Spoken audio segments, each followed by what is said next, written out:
Pak Imron, ini berita yang tentu membuat kita juga turut berduka ya, ada rentetan kasus dalam waktu yang berdekatan, termasuk tadi malam di wilayah Burengan Kota Kediri yang tentu sudah dimonitor Pak Imron. Iya. Nah, dari sisi psikologi mungkin ya, dari pandangan Pak Imron, apa yang sebenarnya terjadi ini di tengah masyarakat kita, Pak? Iya, Mas Hilman ya. Yang pertama tentu saya pribadi dan kita semua harus semakin meningkatkan rasa kewaspadaan dan kepekaan kita. Karena kita membahas seperti ini kan kayaknya di tahun ini sudah mungkin yang kedua ya kayaknya kita on air atau ketiga ya saya ingat. Iya, betul. Dan ini kayak saya coba mengilustrasikan kayak semacam kita mendapat alarm gitu ya, alarm warning bahwa ini sekarang sedang tidak baik-baik saja nih kondisi remaja, kondisi kesehatan mental remaja kita sekarang ini. Jadi ini semacam alarm bahwa banyak remaja, terutama ya dari kasus yang sedang terjadi beberapa hari terakhir ini di Kediri, termasuk yang di Mojo kemarin itu, adalah tentang gambaran bagaimana tidak seimbangnya antara tekanan ya dengan daya dukung emosional. Jadi tekanan kehidupan itu begitu berat ya, meningkat begitu. Sementara di sisi lain secara psikologis dukungan emosional itu tidak mengikuti. Jadi terjadilah hal-hal seperti yang sekarang kita dengar itu.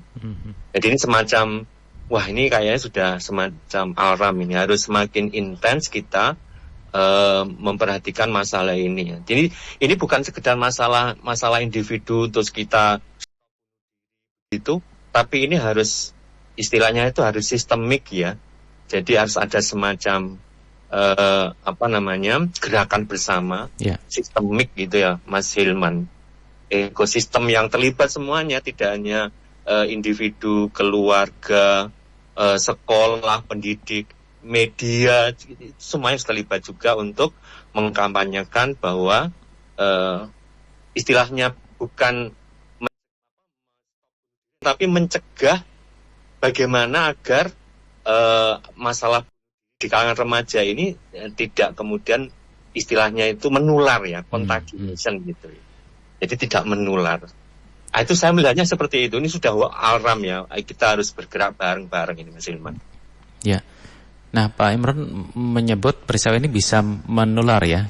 Jadi ingat kalau berita-berita seperti ini seringkali ada peringatan ya di portal berita ataupun apapun.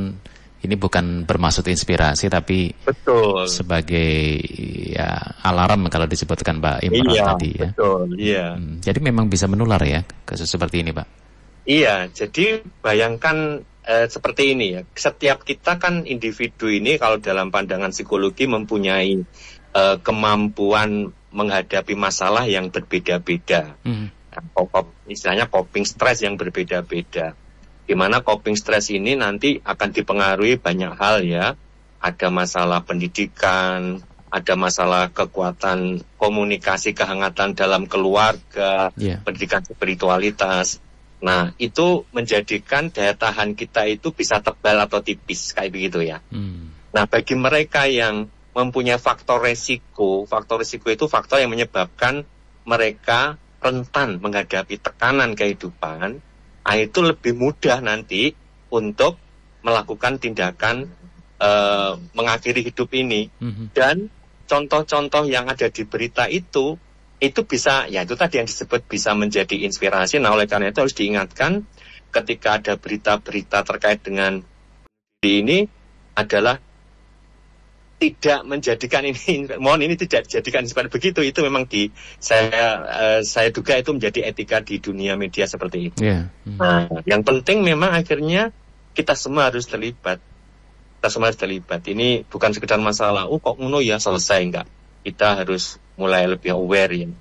Terus kesadaran masyarakat terhadap apa yang terjadi di sekitarnya itu, Mas Hilman. Misalnya melihat ini anak-anak remaja kok sudah mulai murung, sudah tidak lagi bisa diajak komunikasi, mulai menyendiri, yang sebelumnya mungkin ngobrol enak ramah, terus ini mulai murung.